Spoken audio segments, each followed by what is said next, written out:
pacotinho pedindo demissão na secretaria e ó, partiu presidência. Era o Francis? Hã? Francis. Caixa d'água. Juntei e vim embora. Então, gente, vocês, o conselho que eu dou para vocês, saiam da faculdade e já começaram na residência. Tá? Se conseguir, tiver condições, é legal, porque o mercado não está fácil. E a cada ano que passar, vai ficar mais difícil. O gargalo hoje, antigamente o gargalo era no vestibular. Quando eu fiz o escolar, era 50, 60, 70 por vaga. Eu cheguei a fazer vestibular com 150 por vaga. A concorrência era violenta para entrar na faculdade. Hoje você já não vê mais essa dificuldade. Hoje o gargalo está na residência, porque o número de vagas não aumentou. O número de vagas não subiu quase nada. Zero praticamente. E o gargalo hoje está aqui. E está aumentando. E está aumentando. E está aumentando. Tá? Então, e assim, não é chegar lá na frente e estudar para residência. Se vocês estão construindo uma base sólida agora, vocês vão patinar lá na frente, ó. E não todos não vão conseguir. Então é agora que vocês têm que estudar. É esses anos que vocês têm que se dedicar. Senão o tempo não vai, gente. Tá? A gente precisa dar dois temas para vocês, que é o sistema circulatório, tá? E o sistema linfático. Eu vou começar com o sistema circulatório porque o linfático ele é um anexo, como se fosse anexo ao sistema circulatório. Não faz muito sentido a gente dar sistema linfático antes do circulatório. Tá? Então a gente vai começar na teoria do sistema circulatório pelo fluxo sanguíneo a partir do coração, saindo do coração. Tá? Então a circulação a gente geralmente divide em grande circulação e pequena circulação. Tá? Então as artérias, né? Primeiro e mais importante básico que a gente vai ter no corpo é a aorta ascendente. A principal artéria que leva o sangue oxigenado do ventrículo esquerdo. Então o sangue ele sai do coração pelo ventrículo esquerdo e ele é bombeado para a aorta. Tá? A aorta você vai ter ela ascendente, vai ter o cajado da aorta e a aorta descendente. Tá? Né? O cajado ou o arco da aorta. E o arco da aorta ele vai dar 3 ramos. Tá? Que a gente vai ver essa imagem aqui. Então aqui, ó. A aorta ascendente aqui vai dar o ventrículo, vai ter uma válvula aqui, tá? E o ventrículo, né? O ventrículo aqui, a válvula aqui e o sangue saindo da aorta. E ele vai mandar 3 ramos, tá? Que são o tronco braquicefálico, a artéria carótida coluna esquerda e a subclave esquerda. No tronco braquicefálico ele vai dar 2 ramos, que é a artéria subclave direita e a carótida direita. Agora, por que Deus fez assim? Não sei. Mas é interessante, né? Alguns ramos saem direto da aorta e o outro vai sair desse tronco braquicefálico. Tá?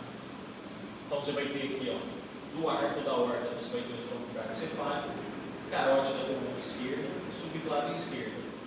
Tá? E do tronco braquicefálico, depois vai dar os outros 2 ramos para o lado direito, que é a subclave direita e a carótida direita.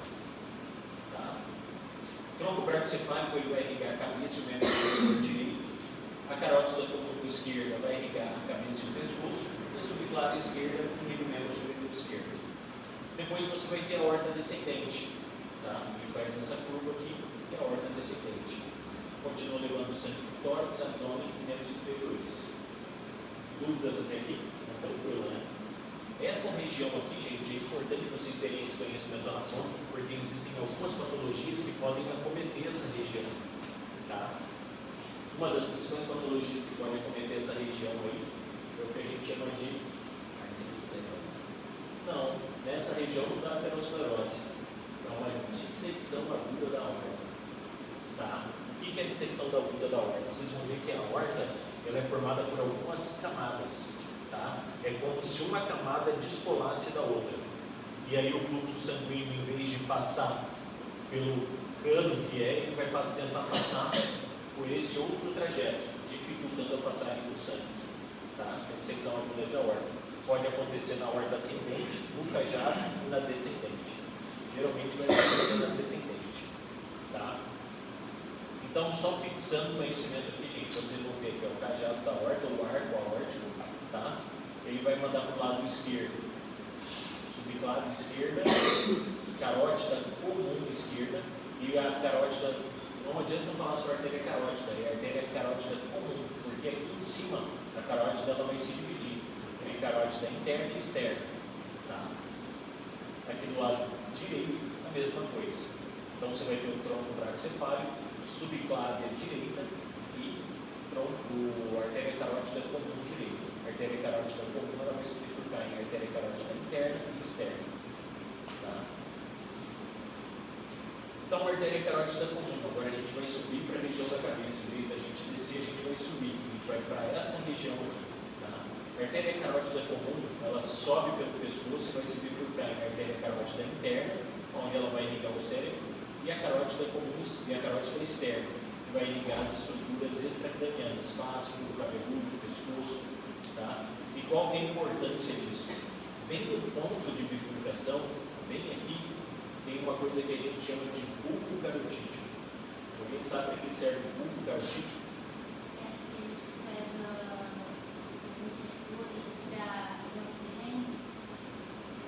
Quase, não é do oxigênio. Não,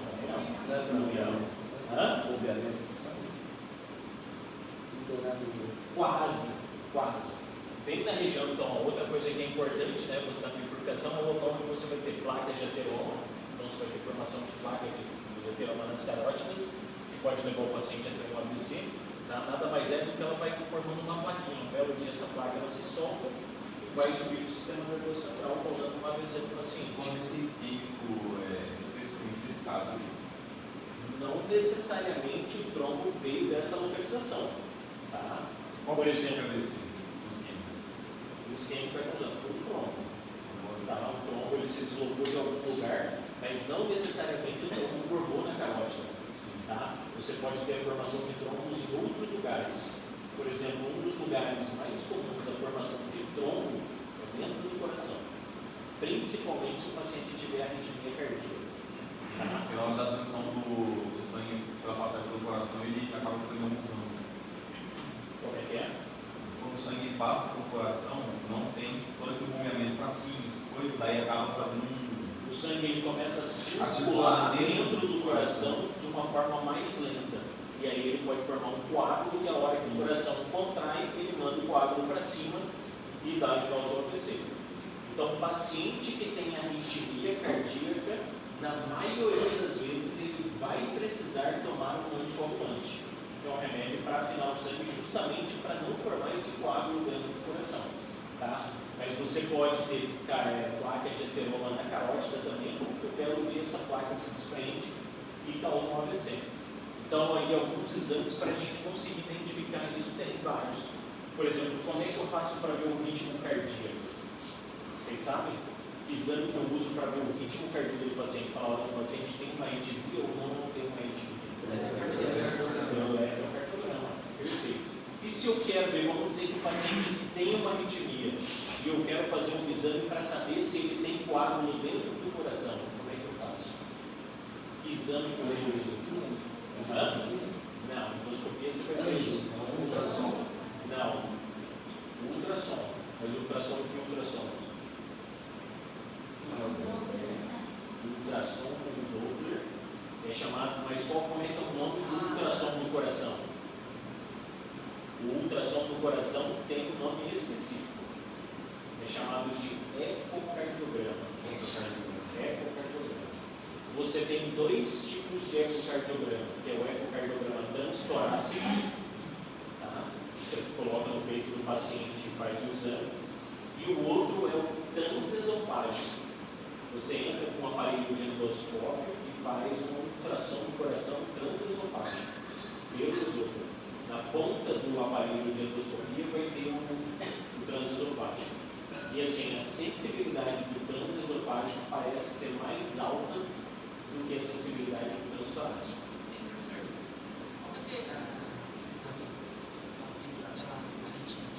Senta pra cá, cara. Por que você está excluído aí? Senta pra cá. Eu sei que o grupo não gosta de você, mas eu gosto de você pra cá. Professor, brincadeira. Uma vez que eu fiquei com um aparelho. Holter. É Holter. O Holter, ele avalia ritmo.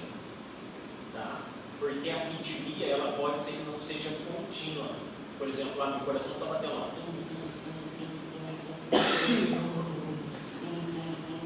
E para você conseguir identificar esse ponto, 48 horas. você tem que ficar com ele, você vai numa fita mapeada de 4 a 48 horas, para ver se realmente o paciente tem alguma arritmia.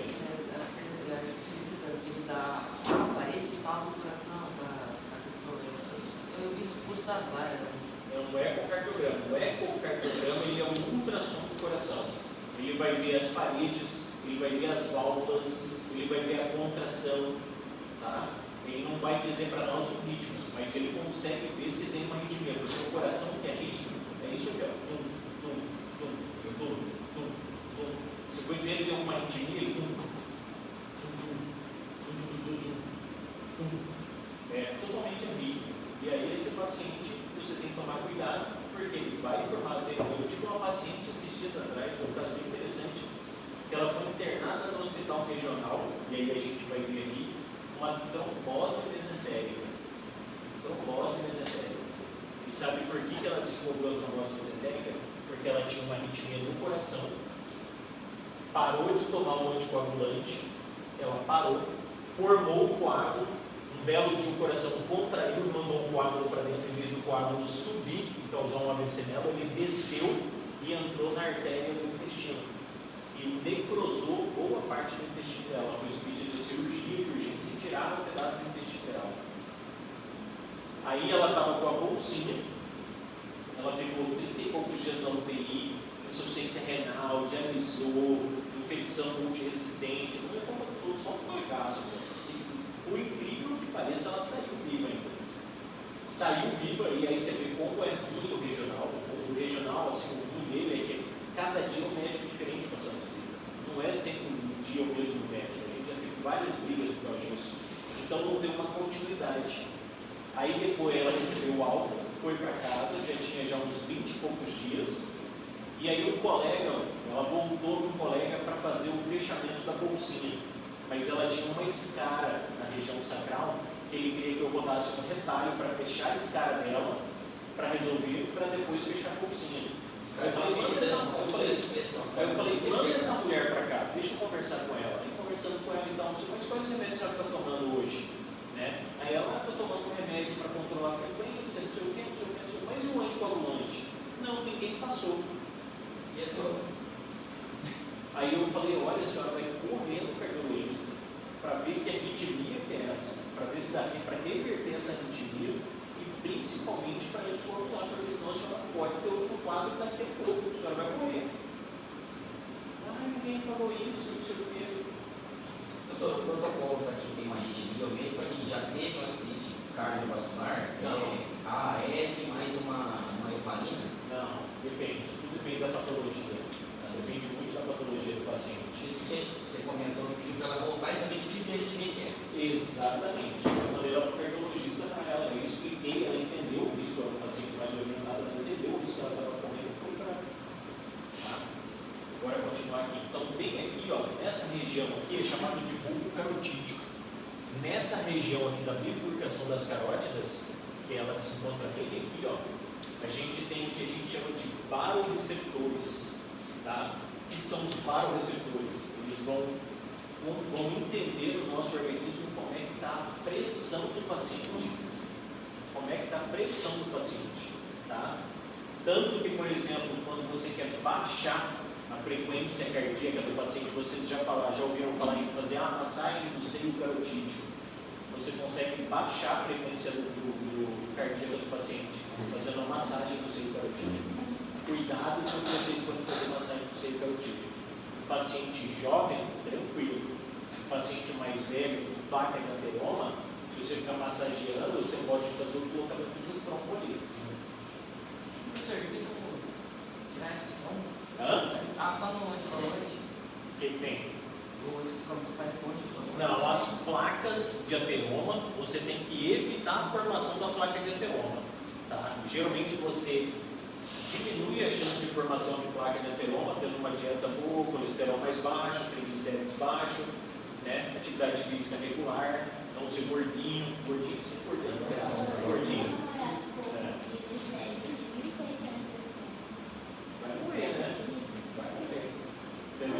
isso aí é assim que funciona. Tá? Então, ó, a carótida interna, isso aqui também é importante vocês entenderem que a carótida interna vai para o cérebro e a externa vai irrigar as estruturas da face. Então é isso aqui, ó. Aorta ascendente, arco da aorta, tronco braquiocefálico, carótida comum direita, carótida, aí ele vai se bifurcar em carótida externa e a carótida interna. Carótida externa e a carótida interna. E aí essa aqui vai, a carótida interna vai para o sistema nervoso central e a externa vai irrigar os vasos, vai soltar vários vasos que vai irrigar todo o rosto, face, tireoide, língua, boca do paciente. Tronco braquiocefálico, arco da aorta, carótida comum esquerda, bifurcação interna e externa e a subclávia. Tá? Esses vasos aqui, ó, que saem da subclávia direita e esquerda, elas vão para a região posterior. Tá? A gente vai ver elas aqui na frente também. Tá? Então, uma coisa importante aqui, ó, a artéria carótida externa vai irrigar todas essas estruturas aqui, ó. Então ela é responsável pela irrigação extracraniana, ela não vai subir para dentro do crânio, tá? Vai dar a artéria tireoideia superior, que vai irrigar a glândula tireoide e a laringe, que fica aqui na região cervical anterior. Vai ter a artéria lingual, que vai dar o suprimento para a língua. Vai ter a artéria facial, que vai irrigar a face e as glândulas salivares. Vai ter a artéria occipital, na região posterior, que vai dar o suprimento para a região posterior do couro cabeludo. A artéria maxilar, que vai irrigar os músculos da mastigação, seios da face, dura mater. A artéria temporal superficial, que irriga a região temporal do couro cabeludo. A artéria temporal, ela é até superficial, é aquela artériazinha que você sente pulsar nessa região aqui, ó. Tá? É ramo da carótida externa. Então você tem aqui, ó, o arco da aorta, carótida comum, aí vai se bifurcar interna e externa. Logo que sai aqui, você já vai ter artéria temporal. Por isso que uma lesão no couro cabeludo sangra para burro, porque é extremamente vascularizado. Tem algumas partes do nosso corpo que sangra bastante. Couro cabeludo, palma da mão, planta do pé, são regiões extremamente vascularizadas, tá? E sangra bastante. Então, a artéria temporal superficial ela pode ser palpada e frequentemente apresenta uma inflamação, por exemplo, pode causar uma arterite. Você pode ter uma arterite, aquele paciente que tem cefaleia, dor de cabeça, dor de cabeça, dor de cabeça, dor de cabeça, você vai ver que o paciente está fazendo uma inflamação da artéria temporal, chamada de arterite das células gigantes da artéria temporal. Até isso é diagnóstico diferencial. Tá? Então, aqui estão os ramos, ó, todos os ramos que a carótida externa vai dar. Tá? Então, você vai ter a posterior auricular, a occipital, a faríngea, aqui já é superior da tireoide, a lingual, facial, maxilar, temporal. Então você tem, ó, olha só como a nossa região da cabeça, esse osso é extremamente vascularizada. E isso aqui a gente está tendo uma visão só de uma. Imagina as duas causando toda essa irrigação na região da nossa face. Tá? E vai dar todos esses ramos. Um ramo que é extremamente, você tem que tomar muito cuidado quando você vai fazer uma cirurgia na tireoide, por exemplo, é a artéria tireoideia superior. Geralmente a gente começa a cirurgia da tireoide ligando as artérias tireoideias superiores, porque elas são ramos direto da subclávia. Você vai ter a subclávia aqui, a subclávia vai mandar um ramo para a artéria que irriga a tireoide. Se você não conseguir clampear aquela artéria, vai sangrar para burro a sua cirurgia, porque a pressão ali é muito alta. Você tem que imaginar que o coração ele contrai, ele manda para a aorta uma pressão violenta, é igual fluidite. Tá? Eu já lesei uma aorta uma vez e o sangue jorra no teto mesmo. A pressão ela é muito alta. Uma vez a gente estava fazendo uma cirurgia de um paciente que tinha 20 e poucos anos, tinha um tumor de testículo. E a gente fez a orteectomia, ele foi para a quimioterapia, ele voltou e ele tinha um bloco linfonodal em cima da aorta. E aí a gente entrou para tirar esse bloco linfonodal. E aí estava eu e o professor da cirurgia oncológica lá. E aí vai daqui, vai dali, vai daqui, vai dali, segue, vai, não sei o quê. E eu falava, professor, não tem plano entre a... Eu já estava gelado, eu já nem respirava aqui.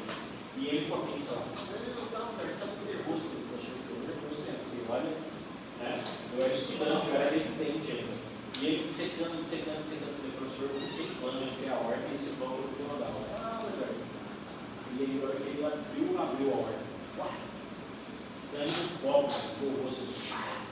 Aí comprime, aperta, não sei o que, vai tenta da ponta aqui, aí em cima de tumor e nada. Aí comprime em cima, comprime embaixo. Chama o cirurgião vascular veio. Aí ele olhou assim, que merda vocês fizeram aí? Isso a barriga do cara já virou uma piscina de sangue. Aí clampeia para cá, clampeia para lá, então tentando conter o sangramento, a gente conseguiu controlar o sangramento. Porque assim, a hora que começa a sangrar, a primeira coisa que começa a cair é a pressão do paciente. Caiu a pressão, diminuiu o sangramento. Aí você consegue controlar o sangramento. Só que nisso a pressão do cara já estava 4/0.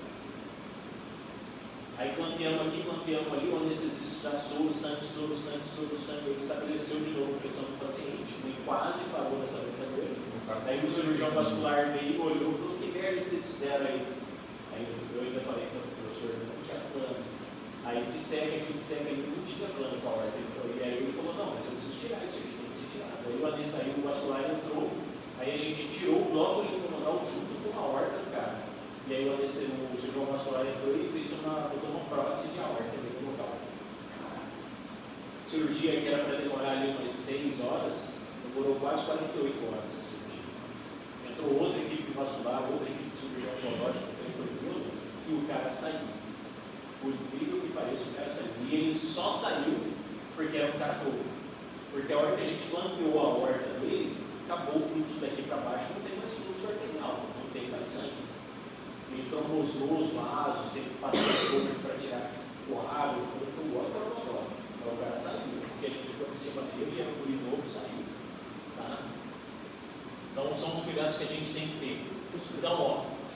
Que artéria que a gente sente aqui no pescoço? Aqui é a carótida. Mas já era não, bifurcação? é a carótida comum. Ela porque a gente sente a bifurcação geralmente é bem aqui na base do crânio, a bifurcação. Quando a gente palpa ela aqui, você vai sentir o bulbo carotídeo e a carótida comum quando a gente palpa a carótida aqui. Tá? Você sente a carótida e o bulbo carotídeo. Você tinha falado que o bulbo carotídeo serve para quê, professor? O bulbo carotídeo é onde você vai ter os baroreceptores. Eles vão sentir como é que está a pressão do paciente. E ele vai mandando informação tanto para o sistema nervoso central, quanto para o coração, quanto para as outras glândulas, para o controle da pressão. Tá? A artéria carótida interna, né, ela entra no crânio pelo canal carotídeo e se divide em ramos importantes. Aí já é dentro do crânio, tá?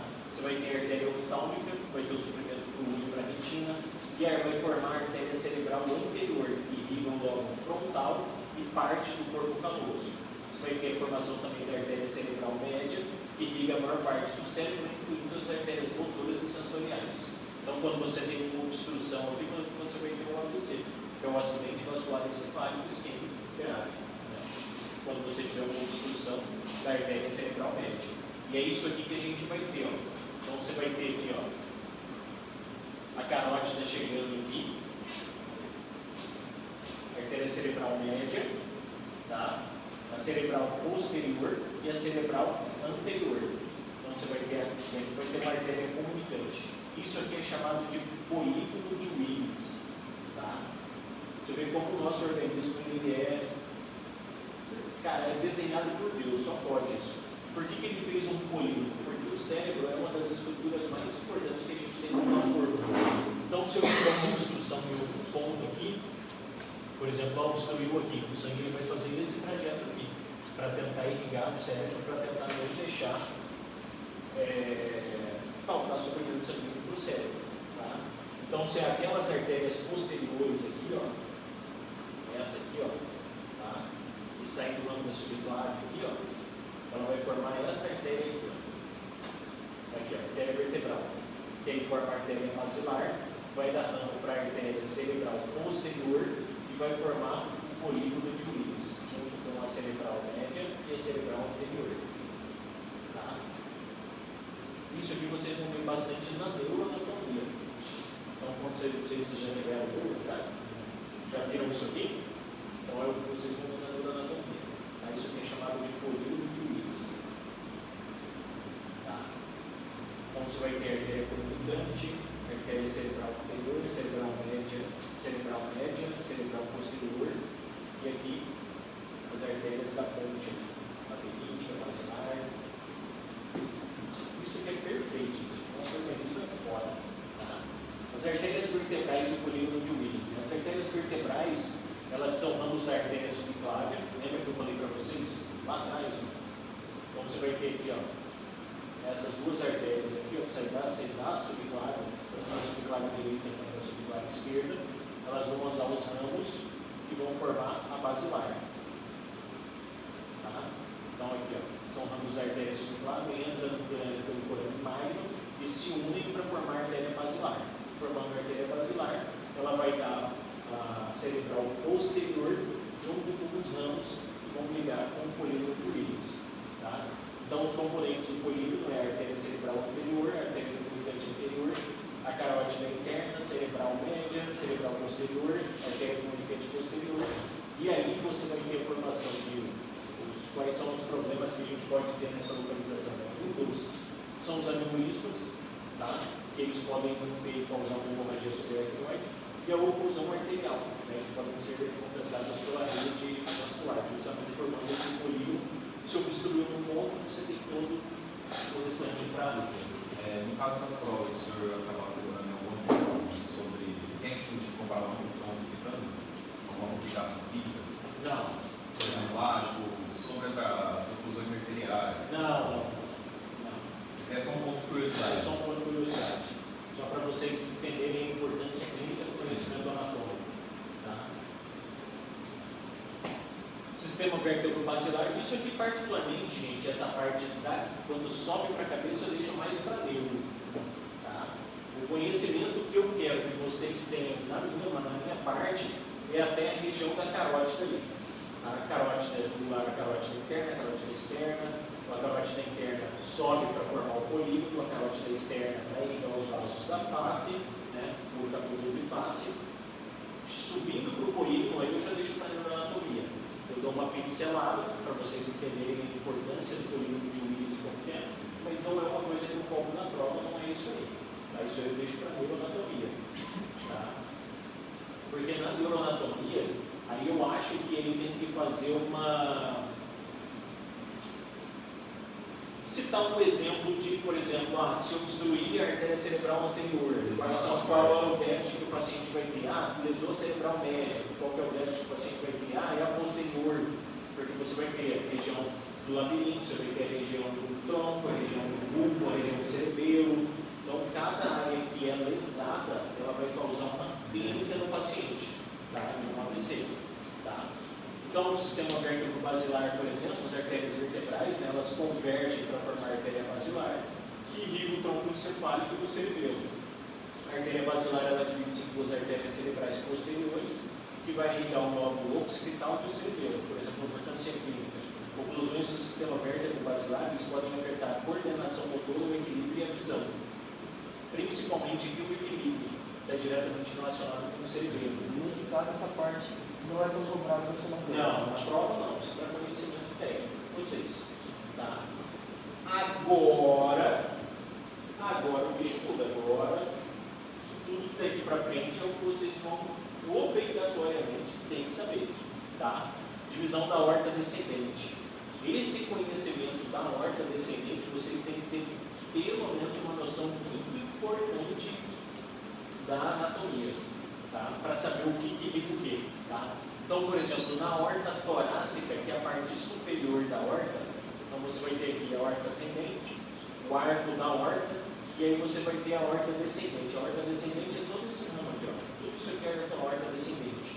Chegou aqui embaixo, ela vai se bifurcar em duas artérias, que é a artéria femoral direita e a artéria femoral esquerda. E as duas vão dar os vasos para a perna. Então, daqui para cá, a gente precisa conhecer a maioria dos ramos. Tá? Então, os ramos. Uma parte pontilhada ali. Não, é só para. Porque ele está passando dentro do fígado. Não, a horta não passa dentro do fígado, não. Tá? É o diafragma, é diafragmática, como se você tivesse levantado ele. Ela passa por detrás do estômago. Sim. Ela é retroperitoneal. A horta ela fica junto da coluna. Tá? Ela fica junto da coluna. Então a horta torácica ela vai percorrer o tórax e dá origem a diversos ramos torácicos. tá? Que são as artérias intercostais, são esses ramos aqui. Então, cada costela, a gente tem um ramo. Cada costela passa uma artéria. Embaixo da nossa costela passa uma artéria, uma veia e um nervo. E a importância de você conhecer e não lesar essa artéria, porque ela é ramo direto da aorta. A pressão nessa artéria aqui é aquela artéria que, se você lesar, ela vai ficar jorrando sangue. Mas daí é importante ter o conhecimento antes de fazer um dreno. Exatamente, a hora que você vai fazer a drenagem torácica, você tem que saber exatamente a localização da onde passa a artéria e veia para você não lesar. Porque se você lesar, você tem que estar preparado para corrigir. Professor, em caso de paciente mais gordinho assim, tem que fazer algum incisivo distribuído para ele ter acesso a costela? Sem precisar pele, né? Só a pele. Sim. Sem precisar pele vai funcionando. E aí, como você sabe que o teu artéria, veia e nervo passa embaixo da costela, você disseca a pele, tecido celular subcutâneo, musculatura, e você enfia o dedo lá dentro para palpar. E você vai na reta da borda superior da costela. Tá? Você vai rente à borda superior, porque se eu for junto da borda inferior, eu vou lesar, artéria, nervo e veia. Só que aí é que tá, eu vou na borda superior, só que a outra costela já está aqui. Então a artéria, nervo e veia da costela de cima está bem aqui já. Exato. Então você tem que ir raspando na costela, na borda superior da costela. E cuidado na difusão. Porque se você impulsionar muito forte, você rompe os vasos da artéria da costela de cima. E aí rompeu, aí prepara. Aí você tem que abrir, você tem que secar, você tem que ligar a artéria. Tá? Então você vai ter as artérias intercostais, que vão irrigar os músculos intercostais e a parede torácica. Você vai ter as artérias brônquicas, que levam o sangue arterial para os pulmões, tecido brônquico e pleural. Você vai ter artérias esofágicas, que irrigam o esôfago, as artérias pericárdicas, que fornecem irrigação ao pericárdio. Alguém sabe o que é o pericárdio? É uma membrana fibrosa que envolve o coração, que protege o coração. Ela não é distensível, essa membrana. Tá? Tanto que uma das complicações que você pode ter é uma insuficiência cardíaca por exemplo, eu fiz um derrame pericárdico, ficou líquido entre o pericárdio e o coração. E aí ele não deixa o coração bombear direito porque tem uma coisa ali atrapalhando. Tem líquido ali. Então, no caso do pericárdio também, se desenvolver mais entre o coração, daí atrapalhar? Tem, pode acontecer. E aí você tem que ir lá e fazer uma cirurgia e fazer uma janela pericárdica. Você quer saber a diferença com o que é o pericárdio? Para você tiver a oportunidade de pegar um coração de galinha, tenta rasgar aquela membrana que recobre ele. Porque ele é duro, que você rasga o coração, mas não rasga o pericárdio. É extremamente resistente. As artérias clínicas que vai ficar da torácica? Elas estão os primeiros anos da torácica. Tá? Então a importância clínica. A principal importância, você imagina, fazer um aneurisma de aorta torácica pode afetar todos esses órgãos, brônquio, esôfago, veia cava superior, causando compressão de sintomas de tosse crônica, dificuldade para engolir, congestão venosa, pode causar um monte de sintomas como um aneurisma de aorta torácica. Tá? Então uma das coisas que a gente tem que tomar bastante cuidado no diagnóstico do aneurisma também pode acometer todas essas estruturas aqui. Por compressão. A artéria, quando você comprime, ela é difícil compressão. Por exemplo, quando você vai medir a pressão arterial do paciente, você coloca uma manguíbula e insufla dele, você tem que encher ele a 150, 160, 170, às vezes 200, para você colabar a artéria do paciente. A veia não, se eu fizer isso aqui na veia, ela colava. Entendeu? Então, quando você tem um aneurisma de aorta e ela empurra a veia cava, você já está fazendo por compressão. Entendeu? Tá? Então, a veia ela é muito mais sensível nesses casos. Muito mais compressiva, ela é de fácil compressão. Você comprimiu, acabou. A artéria não, a artéria você tem que segurar com força, porque senão. Tá? Então, aqui na artéria torácica, o que a gente vai ter? Então, você vai ter as artérias que vão irrigar o próprio tórax, que é a artéria torácicas. Você vai ter o esôfago, ele passa exatamente aqui do lado, então irriga o esôfago. São as artérias que são ramos direto da aorta. Tá? Que outra estrutura a gente tem? Então, o esôfago, brônquio, os intercostais e as artérias pericárdicas. Todos esses ramos aqui são ramos diretos da aorta. depois que passou aqui, a gente vai ter o hiato, tá? O hiato aórtico, que é onde a gente vai ter a passagem pelo diafragma da aorta. E aí a gente vai ter diversos ramos que vão irrigar diversos órgãos. Aí a gente já está na aorta abdominal. A aorta abdominal, a hora que passou o diafragma, a gente está na aorta abdominal. Até então a gente está na aorta torácica. Tá? A aorta abdominal. A aorta abdominal ela começa ao atravessar o hiato aórtico que a gente chama. Hiato nada mais é do que um furo no diafragma, por onde a aorta passa. Tá? Você tem o hiato aórtico, você tem o hiato esofagiano, onde passa o esôfago. Tanto que existe uma patologia chamada de hérnia de hiato. Tá? Hérnia de hiato, por exemplo, você faz uma endoscopia, está lá, hérnia de hiato. O que significa hérnia? Significa que o furo do hiato ele é maior do que o esôfago. E aí outras estruturas podem passar por ele, podem herniar por ele. O ideal é que esse hiato seja exatamente da mesma espessura ou da mesma,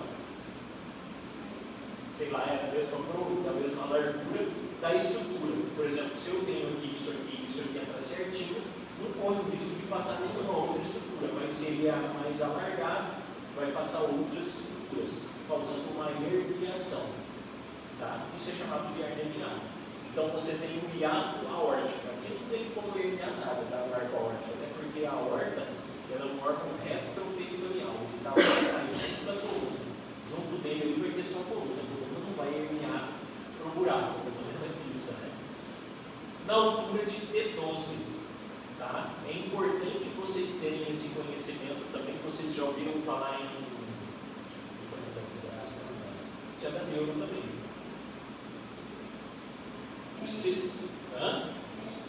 Não é hernia de disco. São os parâmetros de inervação. Por exemplo, quando a gente está na altura dos mamilos, a gente está em que altura?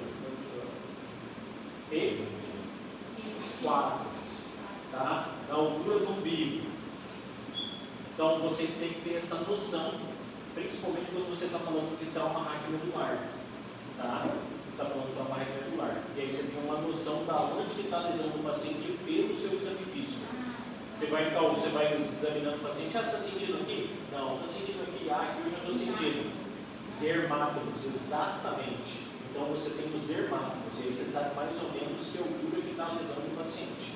Então, por exemplo, aqui, ó, na aorta abdominal, você vai ter o arco aórtico, quando ele passa, ele está no número mais ou menos de T12. E aí ele vai dar diversos ramos. Um dos principais ramos que ele vai soltar é esse aqui, ó, que é o tronco celíaco. Tá? A hora que você descer e passar, um dos principais ramos que você vai ter aqui é chamado de artéria celíaca ou tronco celíaco. O tronco celíaco ele vai dar 3 ramos, tá? Que é a artéria gástrica esquerda, a hepática comum e a artéria esplênica. Então tá aqui, ó, você tem a aorta, tronco celíaco, você vai ter a artéria hepática, a gástrica esquerda e a esplênica que vai para o baço. Esse vaso aqui é importantíssimo, é um dos mais importantes que a gente tem no nosso organismo. Tá?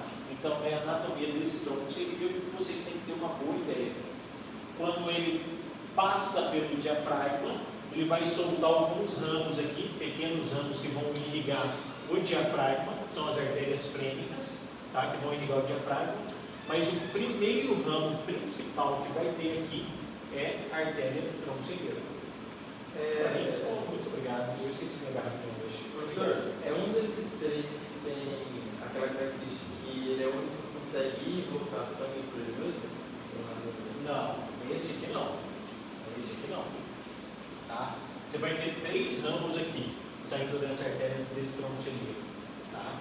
Que é a artéria gástrica esquerda, hepática comum e a artéria esplênica. A artéria esplênica vai irrigar o baço e a cauda do pâncreas. Então vocês vão ver aqui, ó. O pâncreas ele é um órgão que está aqui atrás do estômago. Tá? Ele fica exatamente nessa localização. A cabeça fica nessa região, corpo e cauda. E a cauda do pâncreas ela vem exatamente em cima da artéria esplênica. Então, quando eu quero fazer uma pancreatectomia corpo-caudal, eu quero tirar o corpo e cauda de pâncreas, ou eu ligo a artéria esplênica e tiro o baço junto, ou eu disseco a artéria esplênica e tiro só o corpo e cauda de pâncreas. E a dissecção da artéria esplênica é extremamente difícil, porque ela está bem grudada no pâncreas. Na maioria das vezes a gente já liga Tá? Então, os principais vasos que a gente vai ter aqui, a artéria hepática, a artéria gástrica esquerda e a esplênica. Tá? Uma curiosidade, por exemplo, a artéria hepática. Se eu tiver uma lesão na artéria hepática, eu posso ligar a artéria hepática? Eu posso simplesmente chegar aqui e ligar ela, ligar o fluxo, porque teoricamente você vai ter a artéria hepática e a artéria que vai ligar o fígado, né? Não pode? Pode? Acho que não pode não. Não? O fluxo. Oh, cara, agora sim deu 5 pontos. Tem a Fala, obrigado. mesentérica superior. Hã? Tem a mesentérica superior, mas eu acho que Mas a mesentérica superior não vai ligar o fígado. A única artéria que entra no fígado é a artéria hepática. Eu posso ligar ela ou não posso ligar ela? Não. O fluxo sanguíneo hepático. Como é que é a irrigação hepática? Quem que liga o fígado? É a artéria hepática e o que mais? Havia acaba com São Não, acaba passa atrás do fígado. Atrás do fígado. Você vai ter um sistema venoso chamado sistema porta, tá? Mesentérica superior e inferior. Que entra dentro do fígado. Mas ele vai ligar o fígado. 70% do fígado é irrigação portal.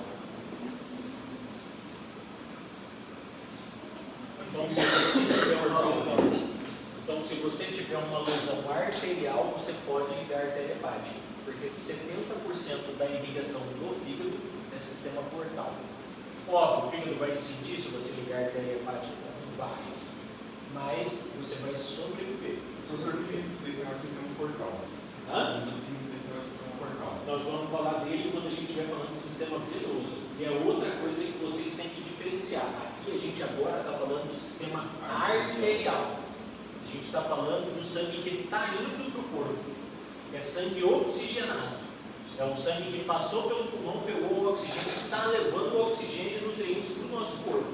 Professor, o sistema portal, ele é, eu fiquei com isso até na prova. Ele é mesentérico inferior, superior e esplênico. Ou tem mais algum? Tem outros vasinhos menores, mas os mais importantes são esses, exatamente. Tá? Tem os vasos que vêm ali do esôfago, porque vai ter as varizes esofagianas, né? Vai ter as varizes gástricas, então tem os vasinhos do estômago que entram também no sistema portal. Mas as três principais formadoras do sistema portal é a mesentérica superior, inferior e esplênica. Mas a gente vai falar isso do sistema venoso, tá? Vamos focar aqui no sistema arterial. Então, um dos primeiros ramos que a gente vai ter, passou o diafragma, a gente vai ter algumas pequenas artérias que vão irrigar o diafragma, mas o tronco principal que a gente vai ter aqui é a artéria ou tronco celíaco, hepática comum, gástrica esquerda e esplênica. Tá? Depois você vai ter a artéria mesentérica superior, que ela vai irrigar parte do intestino delgado e parte do colo, ela vai irrigar quase todo, todo o intestino delgado e parte do colo. Você vai ter as artérias renais que vão irrigar os rins e as artérias suprarrenais. Você vai ter a mesentérica inferior, tá? Que vai irrigar parte do colo cristal e o reto.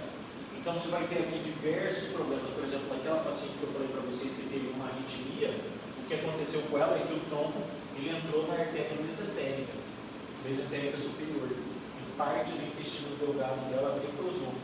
E aí é isso aqui, ó. Então você vai ter aqui, ó, tronco celíaco, diafragma. Tem uns raminhos aqui, ó, o diafragma, tronco celíaco, que é a artéria hepática, esplênica e a gástrica esquerda. Descendo um pouquinho, você vai ter a artéria mesentérica superior, que vai irrigar o intestino delgado e parte do intestino grosso. Você vai ter as artérias renais. Depois descendo, você vai ter a mesentérica inferior. Tá? Esses são os vasos mais importantes que a gente tem no nosso corpo. Isso aqui vocês têm que ter o conhecimento da anatomia. Tá? Tronco celíaco, mesentérica superior, renais, mesentérica inferior. Tá? E aí ela vai se bifurcar em ilíaca comum, direita e esquerda. Aí aqui na ilíaca, ele vai se bifurcar em ilíaca interna e ilíaca externa. A ilíaca externa vai passar pelo ligamento inguinal e formar a artéria femoral. Passou o ligamento inguinal, a artéria femoral. Quando a pessoa tem colesteria zero? Tem o quê? Colesteria zero. O sangue tem mais grosso. é uma alteração hematológica. Quando, por exemplo, a artéria perfurada, há maior chance de sobrevivência justamente por sangue ser mais veloz, de circular menos. Não. Não porque aquilo ali não é o fisiológico, entendeu? É mais difícil você controlar uma coisa que não é fisiológica do paciente. Por exemplo, outro dia a gente foi fazer uma traqueostomia numa paciente que tem uma patologia chamada de púrpura trombocitopênica idiopática. Vocês já ouviram falar? Eu até queria correr dessa paciente porque eu tenho uma experiência assim, graças a Deus não foi trágica, mas foi bem traumatizante para mim, e vocês vão encontrar ao longo da vida profissional de vocês. A púrpura trombocitopênica idiopática é uma alteração hematológica que o paciente ele não tem quase formação de plaqueta, uma plaquetopenia. Aquela paciente nossa, normalmente a plaqueta ali tem em torno de 250 mil, 200 mil. Essa paciente ela tinha 2 mil de plaqueta. Ela sangrava só de escovar o dente e ela sangrava a gengiva. Pra você ter uma ideia. Uma condição genética. Uma alteração genética. E essa paciente, pensa numa menina que tinha lá uns 25, 26 anos de adolescência, ela devia ter uns 18 anos. Pensa numa menina linda, uma morena de olho azul, linda, linda, perfeita, com púrpura trombocitopênica. E ela estava numa crise, precisava internar para fazer um curso de corticoterapia para reverter essa púrpura. Aí vieram os exemplos da clínica médica. Oi, Eduardo, você tem mais experiência em pegar acesso central, com o senhor pegar, não sei o que, me encheu o saco, falei, não, tá bom, vamos preparar o paciente. Aí o que a gente fez? A gente começou a transfundir plaqueta nela para fazer o procedimento. Então ela ficou o dia inteiro tomando plaqueta, para o final do dia a gente funcionar. Quando você for ver a anatomia, e aí você tem. Só a plaqueta, transfunde só a plaqueta. Quando vocês forem ver a anatomia, você tem que ter subclávio. Você tem a artéria subclávia e a veia subclávia. Aqui você tem a artéria carótida e você vai ter a veia jugular. Então o acesso central você pega venoso, ou você vai pegar a veia jugular ou a veia subclávia, que corre junto da artéria. Ao longo de toda a minha vida profissional, eu tive muito mais experiência em funcionar subclávia do que jugular. E eu falei, não, vou funcionar subclávia. Só que eu nunca tinha funcionado uma artéria. Nunca. Daquela menina que eu enfiei ali, eu funcionei a artéria dela. Cara, a hora que eu funcionei, o negócio veio, eu fui pro pé arterial. Eu tracionei, eu tirei a agulha e comprimi e comecei a rezar. Eu falei, meu Deus do céu. Porque assim, ela poderia fazer um hemotórax, ela poderia fazer um monte de complicação pela púrpura trombocitopênica idiopática. Porque a plaqueta dela estava ali. A gente conseguiu fazer a plaqueta dela chegar em 25 mil, você tem que ver. O dia Dia inteiro inteiro tomando. tomando. Aí ela passou a noite, eu nunca tinha chegado tão cedo no hospital como aquele dia. Aquele dia, 5 horas da manhã, eu fiquei com ela ali das 4 da tarde até umas 8 horas da noite, monitorando ela, porque ela não teve nada. Eu falei, não, vou para casa. Eu fui para casa, 5 horas da manhã cheguei no hospital, falei, e aí, como é que você está? Não, está tudo bem, não, você está preocupado demais, está tudo bem, tudo tranquilo. Graças a Deus ela não teve nenhuma intercorrência, e no outro dia eu peguei ela no centro cirúrgico de novo e funcionei e peguei a veia dela. Mas assim, porra, eu nunca tinha funcionado uma artéria, e fui funcionar a artéria justo numa paciente com púrpura, tudo que pariu, né? Agora eu vou matar aqui, né? Não, podia ter dado uma merda gigantesca, né? Carol, você comentou da plaqueta, quando você faz doação de sangue, eles querem fazer os derivados, né? Eles põem na centrífuga. Aí separa as plaquetas, você tem um concentrado de massa, você tem concentrado de plaqueta, você tem um plasma, você tem um crioprecipitado, você tem várias estruturas sanguíneas. Tá? Tem algumas cirurgias, professor, que uma dessas partes do sangue é feita uma cola cirúrgica. Sim. Né? Cirurgia plástica, principalmente, você passa cola. Eu tive no começo do ano, o senhor faz de carro, depois tem e é o mesmo. Filé, né? A viga do que está comigo, ele bateu o caminhão e saiu para fora. A viga do carro entrou aqui. E ele estava cheio, falando um pouco colorado. Pegaram ele, trouxeram para cá. Diz o médico que salvou ele foi o quê? A gordura que não deixou tantos danos. Já tornou? E a colesterol dele. Ele sangrou, mas não foi tanto. Então, ele tem que fazer a transfusão dele. Tinha muita hemácia ali, já oxigenou mesmo. Não era o dia dele, né? Não era o dia dele. Não era o dia dele. Então, gente, ó, essa parte aqui, o que a gente vai ver, só recapitulando. Então, a aorta ascendente, da aorta, o arco aórtico, tronco brachiocefálico direito. Tronco brachiocefálico direito vai dar artéria carótida comum direita e a subclávia direita. Aqui você vai ter a artéria carótida comum esquerda e a subclávia esquerda. Então a subclávia esquerda e a carótida são ramos diretos da aorta. Tá? Descendo na aorta você vai ter irrigação dos arcos costais, esôfago, tá? São as principais estruturas que a gente vai ter. O pericárdio, que é aquela membrana que recobre o coração. Passou o diafragma, você vai ter alguns raminhos aqui que irrigam o diafragma. Tronco celíaco, que dá a gástrica esquerda, esplênica e hepática comum. Descendo, você vai ter a mesentérica superior, que a gente vai ver ela com mais detalhe.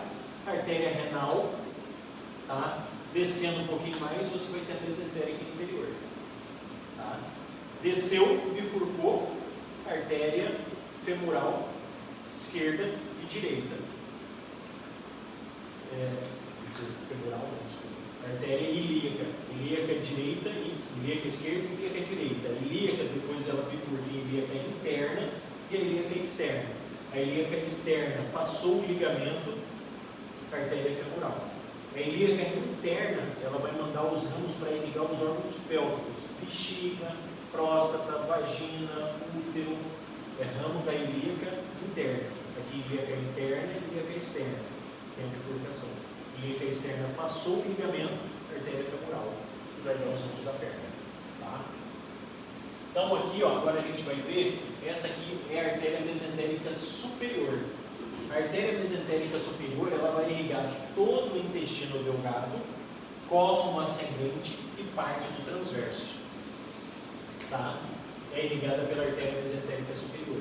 A artéria mesentérica superior, se você obstruir um ponto próximo dele aqui, você vai perder todo o intestino delgado. Pode ver que ele forma esses vasos e ele forma uma rede entre os vasos. É uma arcada, tá? Arcada mesentérica.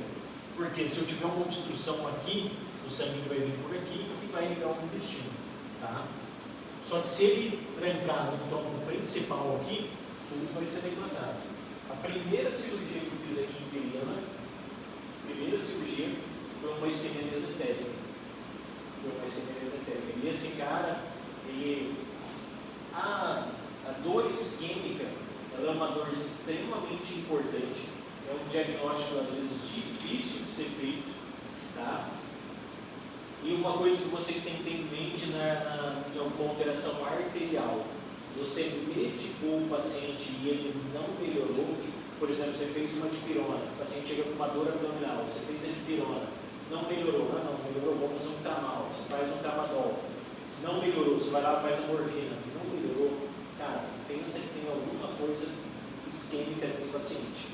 Foi exatamente isso que aconteceu com esse paciente. Esse paciente, ele era daqui de Viana, logo que eu tinha chegado aqui em Viana, aí ele foi no pronto atendimento, foi no Bom Jesus, foi atendido com uma dor abdominal, foi medicado, fizeram dipirona, tramal, morfina, não sei o que, não melhorou, ele quis ir embora para casa, foi embora para casa, voltou no outro dia, aí não melhorou, isso ele já estava hipotenso, taquicárdico, desidratado, ele já estava descompensando, aí mandaram ele para a UTI, na UTI, a única UTI que tinha, que na época era a UTI do regional, ele foi transferido para a UTI, aonde eu estava de plantão. Aí pediram para eu falecer, falaram, doutor Eduardo, alguém que está sendo uma dor abdominal, assim. Aí sentei para conversar com o cara. Falei, mas o que aconteceu com o senhor? Isso, comecei com uma dor abdominal. Falei, mas qual o problema de saúde do senhor tem? O senhor tem algum problema de saúde? Ele falou, doutor, eu tenho uma arritmia cardíaca. Eu falei, e o senhor falou isso para o colega médico? Não falei.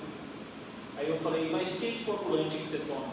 Então, doutor, eu parei com o anticoagulante porque eu não queria mais tomar o anticoagulante. Eu falei, mas quando que o senhor parou? Já faz uns 30 dias. Na hora eu falei isso, mas que tem mesentérica. E a hora que eu abri a barriga do cara, ainda tem foto que eu mostro para vocês, 90% do intestino delgado dele estava necrosado.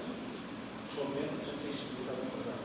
A gente ainda tirou, ele voltou para a UTI, transferiram ele para Cuiabá, uma semana depois ele morreu. Seguindo a lógica da isquemia e da falta de eficácia do analgésico, por exemplo, seja o não, porque se não tem irrigação, não tem ação. Exatamente. Se eu não tenho, não é nem isso. A dor isquêmica é uma das dores mais fortes que a gente pode pode sentir em qualquer parte do nosso corpo. Você quer fazer? Não faça esse teste. Aí você fala que eu faça um teste em casa. Não façam, tá? Mesmo se eu falar para fazer, não façam. Se vocês tiverem um aparelho de pressão, põe ele, garroteia o teu braço, insufla até o 200 e deixa. Cara, teu braço vai começar a formigar porque não tem fluxo sanguíneo. Vai começar a ter dor e é dor isquêmica por falta de vascularização. Tá? Se você colocar aqui, por exemplo, no nível de insuflar ele, você não aguenta 5 minutos, tua mão está doendo assim, e não é do apertão, é por falta de fluxo sanguíneo. É a mesma coisa do infarto do miocárdio, do infarto do coração. A artéria ela foi obstruída e não põe fluxo sanguíneo para todo o coração. Uma parte do coração vai morrer, vai faltar vascularização e vai morrer. No intestino, a mesma coisa, o intestino vai morrer. Não tem fluxo sanguíneo, não chega oxigênio, não chega energia, não chega nada ali. Vai esquemiar, vai. Então, o importante da artéria, o conhecimento que vocês têm que ter da artéria mesentérica superior é que vai irrigar todo o intestino delgado, cólon ascendente e parte do transverso. O restante do transverso descendente sigmoide e o reto superior vem da mesentérica inferior, vem desse ramo aqui. Então, esse ramo aqui irriga todo o intestino delgado, cólon ascendente e parte do transverso. E a isquemia depende muito de onde o coágulo vai parar. Por exemplo, se o coágulo veio aqui e parou bem aqui, o paciente vai isquemiar só esse pedaço aqui. Mas se ele veio aqui e parou aqui, vai isquemiar esse pedaço aqui. Ah, isquemiou aqui, vai isquemiar todo o intestino delgado do paciente. E outra coisa que eu falo para vocês que é extremamente importante, gente. 90% do diagnóstico da maioria dos pacientes a gente faz com uma boa anamnese, conversando com o paciente. Eu ia falar que normalmente sempre pergunta, você tomou algum medicamento de rotina? Né? Sempre tem essa pergunta. E aí a pessoa já sabe mais ou menos quais problemas você tem. Doenças pré-existentes. Se tem algum problema de saúde, se toma algum remédio controlado, se já tomou algum remédio controlado, se já fez alguma cirurgia, se já operou, isso aí vocês vão aprender a fazer lá na semiologia. Mas a anamnese, ela é importantíssima. E sabe um dos lugares onde mais se comete erro por falta de anamnese? Pronto atendimento. A maioria de vocês vai começar a ser profissional do pronto atendimento. Então, tomem cuidado. Porque assim, o volume é grande, é muita gente, é um atrás do outro, e muitas vezes a gente acaba negligenciando. Por exemplo, eu não criticar é muito fácil, né? Só que a gente tem que tentar fazer críticas construtivas, a gente tem que tentar olhar os nossos erros e não cometer eles mais. Né? Eu acho que isso é o fundamental. Erro todo mundo vai cometer, eu já cometi, todos vão cometer, não tenho dúvida disso. Mas tem que tentar, por exemplo, lá no Hospital Geral tinha uma coisa bem que a gente gostava bastante, que era todo paciente que via óbito, a gente tinha que pegar todos os residentes, pegar o prontuário e revir o prontuário e ficar aguardando esse paciente para ver o que poderia ter sido feito de diferente. Por que esse paciente evoluiu ao óbito? Muitas vezes não era a nossa culpa, era da patologia, o paciente era grave e ele ia morrer, independente do que a gente fizesse. Mas ali a gente estudava e tentava identificar o que a gente poderia ter feito de diferente. Falava, se a gente tivesse feito isso aqui, tivesse trocado essa medicação, tivesse feito essa, para a gente aprender para que os erros não se cometam mais, ou para que a gente melhore a qualidade do nosso atendimento. Tá? Então, quando eu faço uma cirurgia e a cirurgia aconteceu alguma coisa no pós-operatório, eu sempre tento revisar o caso desse paciente. Falar, será que eu errei em algum ponto? Tá? Isso é fundamental para o médico. Fundamental. Tá? Você tem que ter uma autocrítica, porque senão você vai estar fazendo cagadas aí. Todos os outros colegas vão te criticar, pode ter certeza. O senhor não se tratou como um processo, né? Já foi. Segundo Lucas, remédio é só questão de tempo. Você vai tomar. Não é isso. Assim, tem muita gente que age de má fé. Por exemplo, o processo que eu respondi foi julgado depois, foi considerado litigância de má fé. E foi o abuso de uma má fé. Vou contar para vocês como é que foi essa aí. Lá no Hospital Geral, onde eu fiz resistência, tinha um hospital hospital filantrópico. O que é filantropia? Ele tem que ter uma porcentagem de atendimento do SUS e uma porcentagem que pode ser privado. Se eu não me engano é 70-30, não sei se ainda é isso aí. Mas 70% era SUS e tinha o pronto atendimento privado. No pronto atendimento privado, o presidente da clínica ficava no pronto atendimento e quando tinha uma avaliação que chamava a gente. Aí eles chamaram, uma belo dia, eles chamaram para uma avaliação de uma dor abdominal. Aí eu avaliei o cara realmente com uma dor estranha, fui lá pedir uma tomografia para ele e o cara tinha um abscesso perirenal. Aí fui lá, mostrei a tomografia para o professor falou, é cirúrgico operado, tem que drenar esse abscesso aí. Vamos lá, fizemos uma laparotomia do cara, lavamos, drenamos o abscesso, botamos dreno, 3 dias de antibiótico, o paciente melhorou, mandei o cara embora para casa para ele retornar uma semana depois tomando antibiótico. O cara estava bem. Ele voltou uma semana depois, saindo pus franco mesmo, bastante pus. Aí ele voltou para o pronto atendimento, aí chamaram o residente, aí era outro que estava no plantão. Como o cara já tinha um abscesso renal e pediu só um ultrassom, falou, não tinha ultrassom, fez o ultrassom, o cara colocou lá presença de líquido, perirenal, formação de abscesso, coleção, presença de gases no meio de coleção, não sei o quê. E aí o cara me processou eu, o professor e o hospital. Na época, ele estava pedindo, como se estivesse pedindo $1 milhão. Porque na época ele estava pedindo R$100 mil, 100 mil meu, 100 mil do professor e 100 mil do hospital. Eu era residente, estava quebradaço nessa época, não tinha dinheiro assim para comer. Eu pegava o plantão para ir para o hospital para comer, para você ter uma ideia. Eu mal tinha dinheiro para gasolina. E aí chegou o processo lá, eu levei no hospital, falei, recebi esse processo, e o hospital falou, você tem que arranjar advogado para você. O hospital tem advogado, independente do que eu sou residente.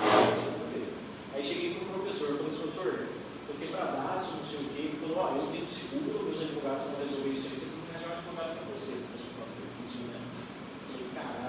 Aí fui puxar um processo, sabe o que o cara colocou? Porque aí ele fez submetido a uma nova cirurgia, que a gente tinha esquecido gases dentro da barriga dele, por isso que ele foi submetido a uma segunda cirurgia.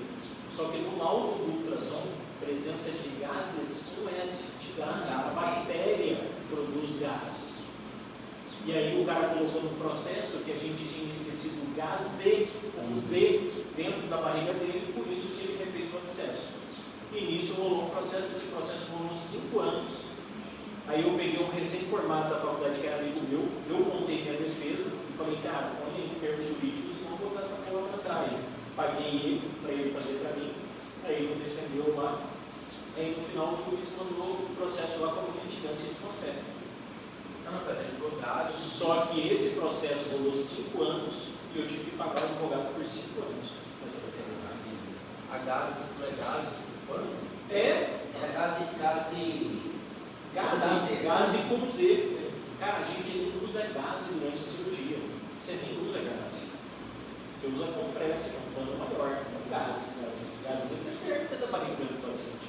E aí eu ganhei esse processo. Só que esse processo, o cara entrou na justiça gratuita e você não pode reverter a causa. Se você pudesse reverter, eu tinha revertido a metade das causas desse cara. Porque esse cara usou de má-fé. Para mim, quem usou mais de má-fé foi o advogado. Porque, o cara não sabia ler, gás com S e gás com Z. Pagando bem que mal tem. Mas até você provar que o focinho de porco não é tomado, esse processo rolou no final de 5 anos. Teve mal, o cara falou, você tem que tirar. Você não conseguiu reverter, professor? Hã? Você não podia reverter? Não pode, Você perdeu o dinheiro do advogado. Perdeu o dinheiro do advogado. Quando é justiça gratuita, o juiz ele entende que quem entrou com a ação não tem dinheiro suficiente para te indenizar. Exatamente. Então ficou por isso. Ele perdeu isso mesmo. Mas vamos voltar aqui então. A gente está aqui na terceira artéria. Lembra da primeira ultraconsiliar? Depois as artérias renais, depois a mesentérica superior. Mesentérica superior, intestino delgado, cólon ascendente e metade do transverso. Importante isso, hein? Aí, exatamente isso aqui. Então você tem a aorta mesentérica superior, que vai ligar o intestino delgado, cólon ascendente e parte do transverso. Aí você vai ter a mesentérica inferior. A mesentérica inferior vai ligar reto superior, sigmoide, descendente e parte do transverso. Tá? Outra coisa que o intestino também, a artéria mesentérica inferior e a superior elas fazem, é essa arcada aqui, chamada arcada de Riolan. Justamente para que isso, por exemplo, lá tem uma obstrução aqui, essa outra artéria que vai mandar um fluxo para cá. entendeu? Para tentar manter o suprimento arterial de todo o intestino, caso haja alguma obstrução em algum lugar. Você quer achar a mesentérica inferior, por exemplo, quando eu faço uma cirurgia oncológica, por exemplo, um tumor de sigmoide, eu tenho que ligar a mesentérica inferior na origem. Para achar a mesentérica inferior, eu disseco a ilíaca, chego na aorta e o primeiro ramo subindo é a artéria mesentérica inferior. É a artéria mesentérica inferior. Eu ligo ela aqui, corto aqui e junto aqui. A dissecção que você faz é como naquela cirurgia que você corta a pinça, você vai achando o canal dela até encontrar. Exatamente. Tá? Então aí você vai ter a bifurcação. Artéria ilíaca direita, artéria ilíaca esquerda, artéria ilíaca interna e externa. A artéria ilíaca interna vai dar os vasos pélvicos, inclusive o reto, por exemplo, aqui que está irrigando o reto, né? A artéria retal média, inferior e a superior. Tá? Reto superior e a mesentérica inferior. Tá? Então vamos lá, ramos terminais da aorta. Então você vai ter a artéria ilíaca como direita e esquerda, que é a bifurcação aqui, a artéria ilíaca como direita e esquerda. Tá? Fornecem sangue para pélvicos membros inferiores e aí ela vai se bifurcar em artéria ilíaca interna e artéria ilíaca externa. A artéria ilíaca interna, os órgãos pélvicos, períneo, glúteo, essa aqui, ó, todas as estruturas, todos os órgãos pélvicos são irrigados pela artéria ilíaca interna. Bexiga, vagina, útero, ovário, trompa, próstata, reto, médio e inferior, porque o superior vem da mesentérica, tá? Vem da ilíaca interna. Tá? Então, a importância clínica, você pode ter um aneurisma de aorta abdominal, né? Mais comum abaixo das artérias renais, podendo levar uma ruptura ou hemorragia fatal. Você pode ter uma doença arterial periférica, uma obstrução da ilíaca, por exemplo, causando claudicação, que a gente chama de claudicação intermitente. É aquela que o paciente começa a andar, toda vez que a gente caminha, meu músculo precisa de mais suprimento sanguíneo, porque ele precisa de mais energia e mais oxigênio. Se eu tenho algum déficit de suprimento sanguíneo, o que vai acontecer? Eu vou começar a sentir dor. E aí a gente chama isso de claudicação intermitente. O paciente começa a andar, ele começa a consumir açúcar e oxigênio, não chega, começa a causar dor isquêmica, aí o que eu faço? Eu paro. Eu tenho que parar para diminuir o consumo, diminuir o fluxo, diminuir a dor. Diminuiu a dor, eu volto a andar de novo. Isso é chamado de claudicação intermitente. Tá? E aí você pode ir atrás porque vai ter uma obstrução. Então, esses desenhos esquemáticos aqui é bonitinho, mas a hora que você olha real é isso aqui, ó. É esse emaranhado todo aqui. Vai ter a aorta, tronco celíaco, artéria esplênica, artéria hepática gástrica esquerda, renais, mesentérica superior, e ligando aqui, ó, todo o intestino delgado, descendo um pouquinho mais, você vai ter a mesentérica inferior, que vai irrigar transverso, descendente, sigmoide e o reto superior. Vai descer, vai bifurcar em ilíaca esquerda e direita, ilíaca comum interna e externa, a externa vai virar femoral quando passar pelo ligamento inguinal, e a ilíaca interna vai ligar os órgãos pélvicos. E isso eu coloco na prova. Tem que saber essa sequência aqui: tronco celíaco, renal, mesentérica superior, mesentérica inferior. Tem que saber. Tá? Tem que saber. Na sequência tem que saber. Dúvidas, galera? Bora fazer uma pausa aí, porque 10 minutos. Sim, senhor. Tem informação pra caralho, né? 10 minutos, galera. Tá? São 9h50 no meu relógio. 10 horas vocês estão no vídeo novo. Professor, esses slides estão no Classroom para lá? São onde? No Classroom? Não. Não, mas eu posso pôr. Mas Ele está. Tá sim, ele está.